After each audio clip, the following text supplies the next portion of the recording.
ABPSC group 2 prepare అవుతున్నప్పుడు AP history లాంటి scoring areas అన్ని మనం ఐడెంటిఫై చేయాలి అండ్ ఎక్కువ మార్కులు సాధించడానికి ట్రై చేయాలి.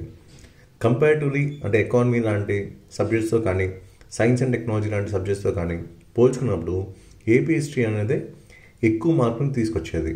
కాబట్టి ఏపీ హిస్టరీని ఎగ్జామినేషన్ పాయింట్ ఆఫ్ వ్యూ ఎలా చదవాలి, ఎలా చూడాలి, ఏ సోర్సెస్ ఫాలో అవ్వాలి అనేది కూడా చాలా చాలా ఇంపార్టెంట్. ఇప్పుడు మీకు ఏదైతే చూపిస్తున్నానో ఇది బిఎస్ఎల్ హనుమంతరావు గారి బుక్ పేజ్ నెంబర్ 30లో చూపిస్తున్నాను, కొత్త పుస్తకం. మొన్న రీసెంట్గా మనకి ఏబిపిఎస్సి గ్రూప్ 2 మెయిన్స్ 2025లో ఒక క్వశ్చన్ అయితే వచ్చింది. సో కింగ్ కార్వెల్ను బేస్ చేసుకొని జైనిజం అనేది మల్టిపుల్ చాయిస్ క్వశ్చన్ కింద ఇచ్చారు.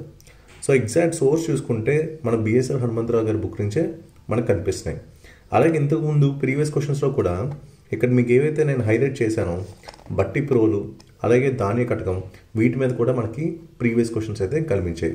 అలాగే హాతి గుంఫా మీద కూడా మనకి ఏపీపీఎస్సీ గ్రూప్ 1 ప్రిలిమ్స్లో కూడా క్వశ్చన్ అయితే రావడం జరిగింది. సో అందుకు చదివేటప్పుడు ఇలాగ మీరు ప్రీవియస్ క్వశ్చన్స్ని బేస్ చేసుకొని హైలైట్ చేస్తే మీకు ఎగ్జామినేషన్ పాయింట్ ఆఫ్ వ్యూలో మీరు ఏదైతే చదువుతున్నారో ఆ పేజ్కి ఏది ఇంపార్టెంట్, దేనికి ఎక్కువ ప్రయారిటీ ఇవ్వాలి అనే క్లారిటీ మీకు వస్తుంది. సో రివిజన్ కూడా మీకు ఈజీ అయిపోతుంది. చాలామంది మొన్న చేసిన మిస్టేక్ ఏంటంటే బల్కీ బుక్స్ చదవడం వల్ల టూ మచ్ ఆఫ్ కంటెంట్ చదవడం ద్వారా రివిజన్ సైకిల్స్ అనేది ఎక్కువ పడలేదు.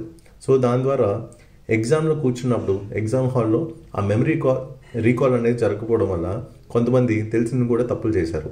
సో అలాంటి మిస్టేక్స్ మీరు చేయొద్దు ఇన్ కేస్ మీరు బిగినర్ అయితే.